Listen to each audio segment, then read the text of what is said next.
علماء نے اس بات کو لکھا ہے، اگر حضور کی طبع کے اندر یہ شگفتگی نہ ہوتی، حضور کی طبیعت کے اندر، مزاج کے اندر یہ شگفتگی نہ ہوتی، حضور تبسم کرنے والے نہ ہوتے، کوئی بندہ حضور علیہ السلام کو دیکھنے کی تاب ہی نہ رکھتا اور حضور سے اخذ فیض ہی نہ ہو سکتا۔ آقا کریم علیہ السلام کے سامنے کوئی ٹھہر ہی نہ سکتا، جو تھا نبوی جلال اس کی کوئی تاب نہ لا سکتا۔ اس لیے حضور علیہ السلام جب تنہا ہوتے تو حضور کے اوپر رکت طاری ہوتی، اور جب صحابہ کے سامنے ہوتے تو حضرت عائشہ فرماتی ہیں میں نے حضور سے زیادہ مسکرانے والا شخص زمانے میں دیکھا ہی نہیں۔ کثرت کے ساتھ حضور علیہ السلام مسکرایا کرتے تھے۔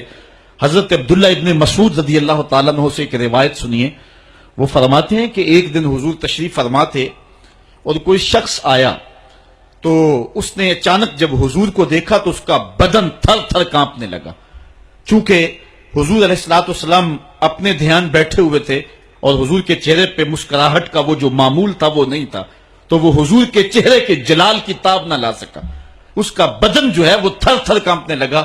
تب حضور نے اس کی جانب دیکھا اور حضور علیہ السلام مسکرائے، اور آقا کریم علیہ السلام نے فرمایا ہوّن علیک، کہا سکون کرو، نہ کانپو، میں کوئی بادشاہ تھوڑا ہوں۔ اور پھر حضور نے فرمایا میں تو قریش کی اس عورت کا بیٹا ہوں جو سوکھے ہوئے گوشت کو چبا چبا کے کھایا کرتی تھی، اور اس طرح حضور نے اس کی ہیبت کو اس کے اوپر جو طاری ہو گئی تھی دور کر دیا۔ تو کثرت کے ساتھ مسکرا کر کے آقا کریم علیہ السلام لوگوں کو فیض رسانی کے لیے جو ہے وہ آسانی پیدا فرماتے، اور اگر حضور مسکراتے نہ تو کوئی تاب ہی نہ لا سکتا۔ جب کبھی ایسا ہوتا حضور غصے میں ہوتے تو کسی کے اندر ہمت نہ ہوتی کہ حضور کے چہرے کی طرف دیکھ سکے۔ حضور کے دو ابروؤں کے درمیان ایک رگ تھی جسے رگ ہاشمیت اعلیٰ حضرت نے کہا ہے، جب غصے میں آتے تو وہ پھڑکتی اور کسی کے اندر ہمت نہ ہوتی کہ حضور کے چہرے کے جلال کو دیکھ سکے۔ ایک صحابی کہتے ایک دن حضور منبر پہ جلوہ فراز ہوئے، حضور نے فرمایا والذی نفسی بیدہ، مجھے قسم ہے اس رب کی جس کے قبضے میں میری جان ہے۔ ایسے جلال سے کہا کہ ہمارے اوپر روب طاری ہو گیا اور ہماری آنکھوں سے آنسو بہنے لگے۔ پھر حضور نے یہ لفظ دوسری مرتبہ کہا والذی نفسی بیدہ، مجھے قسم ہے اس رب کی جس کے قبضے میں میری جان ہے۔ تو صحابہ کہتے ہمارے اوپر اتنا روب اور ہیبت طاری ہوئی کہ ہم ایک دوسرے سے ٹکرانے لگے۔ تو حضور نے پھر تیسری مرتبہ کہا تو پھر ہمیں اپنی ہوش نہ رہی۔ تو راوی نے پوچھا حضور کسی بات پہ قسم اٹھایا کرتے تھے، تو یہ بات جو حضور نے 3 قسموں کے بعد فرمائی تھی وہ کیا بات تھی؟